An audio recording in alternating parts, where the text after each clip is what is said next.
dengan sebuah lilin, berarti lilin kita anggap benda. Antara lilin dengan lensa itu namanya jarak benda. Ini dibikin di penggaris ini jaraknya 40 cm. Berarti jarak benda 40 cm. Nah, sekarang gimana bayangannya?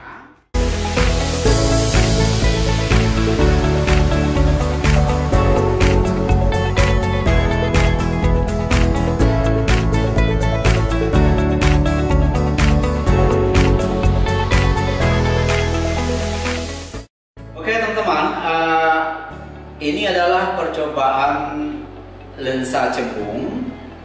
Ini lensa cembung karena bagian tengahnya lebih tebal daripada bagian pinggir. Nah, ini lensa cembung. Sekarang lilin ini kita anggap sebagai benda. Jadi apapun yang kita lihat di lensa itu nanti jadi kita misalkan dengan sebuah lilin, berarti lilin kita anggap benda. Antara lilin dengan lensa itu namanya jarak benda. Ini dibikin di penggaris ini jaraknya 40 cm. Berarti jarak benda 40 cm. Nah, sekarang gimana bayangannya? Nah, karena lensa itu membiaskan cahaya atau membelokkan cahaya pada dia karena dia konvergen, ada fokusnya. Berarti kita melihatnya itu harus pakai layar. Nah, jadi kita lihat. Nah, ini bayangan.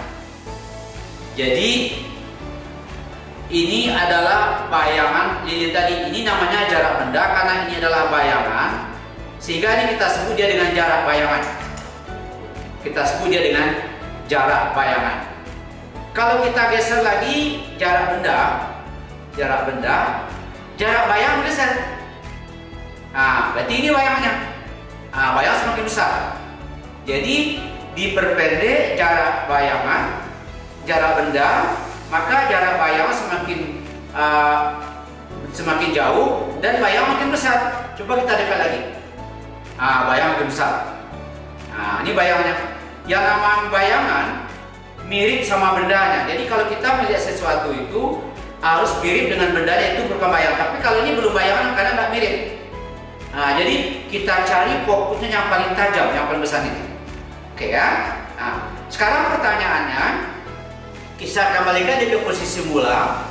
Ini jarak tadi 40 cm. Nah, ini bayangnya.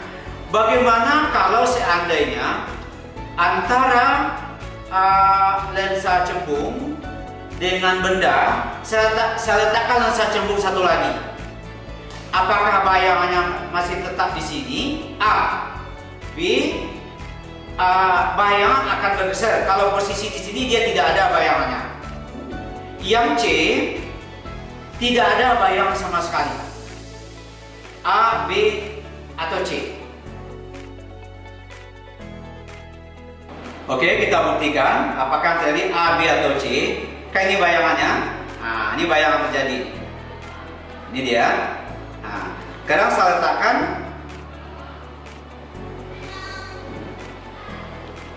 Rupanya bayangan menghilang. Tidak ada bayangan sama sekali. Berarti jawabannya adalah C. Ya, bayangan C. Tidak ada bayangan sama sekali kalau saya letakkan lensa cembung di sini. Nah, gitu. Sekarang kenapa itu terjadi? Karena kalau saya tempelkan cermin lensa cembung di sini, maka terjadi fokus gabungan. Jadi artinya fokus bergeser.